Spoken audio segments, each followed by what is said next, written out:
ஆந்திர மாநில அமைச்சர்களுக்கான இலாக்காக்கள் ஒதுக்கீடு செய்யப்பட்டு அதற்கான அறிவிப்பு வெளியாகி இருக்கிறது. முதலமைச்சராக சந்திரபாபு நாயுடு பதவியேற்றிருந்தார். நேற்று முன்தினம் நாம் அறிவோம். மற்ற அமைச்சர்களும் பதவியேற்றுக் கொண்டிருந்தார்கள். இந்நிலையில் அந்தந்த அமைச்சர்களுக்கான இலாக்கா ஒதுக்கீடு செய்யப்பட்டிருக்கிறது. சந்திரபாபு நாயுடு முதலமைச்சராகவும், ஜனசேனா கட்சி தலைவரும் முன்னாள் நடிகருமான பவன் கல்யாண் துணை முதலமைச்சராகவும் பொறுப்பேற்றுக் கொண்டிருக்கிறார்கள். அதிகாரப்பூர்வமாக துணை முதலமைச்சராக பவன் கல்யாண் நியமிக்கப்பட்டிருக்கிறார் என்ற செய்தியும் வெளியாகியிருக்கிறது.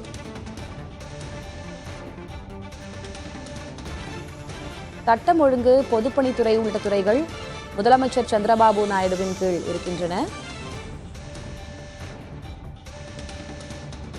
பஞ்சாயத்து ராஜ், கிராமப்புற மேம்பாடு, வனத்துறை, அறிவியல் மற்றும் தொழில்நுட்பத்துறை ஆகியவை துணை முதலமைச்சர் பவன் கல்யாண் வசம் இருக்கின்றன.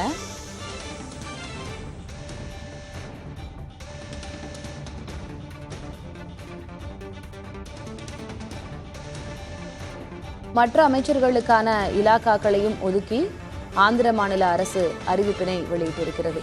கூடுதல் விவரங்களை வழங்குவதற்காக செய்தியாளர் எழில் இணைகிறார். எழில், விவரம் என்ன? யார் யாருக்கு எந்தெந்த இலாக்காக்கள் ஒதுக்கப்பட்டிருக்கின்றன? திலகவதி, ஆந்திராவுடைய முதலமைச்சராக பதவியேற்றிருக்கக்கூடிய சந்திரபாபு நாயுடு அவருடைய இலாக்காக்கள், அதாவது 24 அமைச்சர்களுக்கான இலாக்காக்களை ஒதுக்கியிருக்கிறார். இதில் குறிப்பாக சட்டம் ஒழுங்கு, அதே போல மற்ற துறைகளையும் அவர் சட்டம் ஒழுங்கு உள்ளிட்ட அந்த துறைகளை முதலமைச்சர் கவனிப்பார் என்று தெரிவிக்கப்பட்டிருக்கிறது. இதற்கு அடுத்தபடியாக ஜனகல்யாணுடைய ஒரு பவன் கல்யாண் தற்போது அவருக்கு பஞ்சாயத்து ராஜ், அதே போல ஊரக மேம்பாட்டுத்துறை, ஊரக வளர்ச்சித்துறை, வனத்துறை, அறிவியல் மற்றும் தொழில்நுட்பத்துறை அவருக்கு ஒதுக்கீடு செய்யப்பட்டிருக்கிறது. இதற்கு அடுத்தபடியாக சந்திரபாபு நாயுடைய மகனான நாரா லோகேஷுக்கு மனிதவள மேம்பாட்டுத்துறையும், அதே போல ஐடி, எலக்ட்ரானிக்ஸ், இந்த கம்யூனிகேஷன் துறையும் அவருக்கு ஒதுக்கப்பட்டிருக்கிறது. இதே போல அவருடைய மற்ற அமைச்சர்களை பார்த்தோம் என்றால் கொல்லு அரவிந்தா என்பவர்களுக்கு மைன்ஸ் துறை ஒதுக்கப்படாத புவியியல் துறை ஒதுக்கப்பட்டிருக்கிறது. நரேந்திர மனோகர் என்பவருக்கு உணவுத்துறை வழங்கப்பட்டிருக்கிறது. இப்படி ஒவ்வொருத்தருக்காக, அதாவது குறிப்பாக இவர்களுடைய 24 பேருக்கான இந்த அமைச்சர்களுக்கான துறைகள் ஒதுக்கப்பட்டிருக்கிறது. தற்போது இந்த துறைகளில் இருப்பவர்கள் சிறப்பாக செயல்பட வேண்டும் என்று முதலமைச்சர் கேட்டுக்கொண்டிருந்தார். ஏற்கனவே முதல்வராக பதவியேற்ற போது நேற்று 5 கோப்புகளில் கையெழுத்திட்டிருக்கிறார். இந்த நிலையில் தான் தற்போது இந்த 24 அமைச்சர்களுக்கான இலாக்காக்கள் ஒதுக்கப்பட்டிருக்கிறது.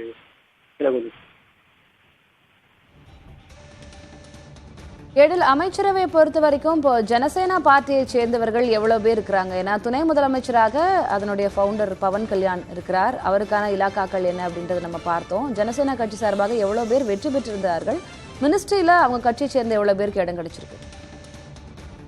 அதாவது தற்போது வரையில் அவருக்கான அந்த இலாக்கா ஜனசேனா கட்சியினுடைய தலைவராக இருக்கக்கூடிய பவன் கல்யாணுக்கு அமைச்சரவை ஒதுக்கப்பட்டிருக்கிறது. அதே போல அவர் துணை முதலமைச்சராகவும் அவர் தேர்வு செய்யப்பட்டிருக்கிறார்.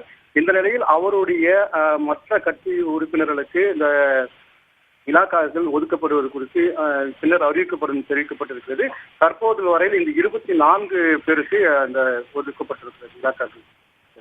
இதுல சந்திரபாபு நாயுடுவின் குடும்பத்தை சேர்ந்தவர்கள் இருப்பதை நம்மளால பார்க்க முடியுது. நம்ம இது தொடர்பான தகவல்களை சேகரிங்க. நம்ம அடுத்தடுத்த செய்தி தொகுப்புகளை தொடர்ந்து பேசலாம். எழில், தற்போதைய விவரங்களுக்கு நன்றி.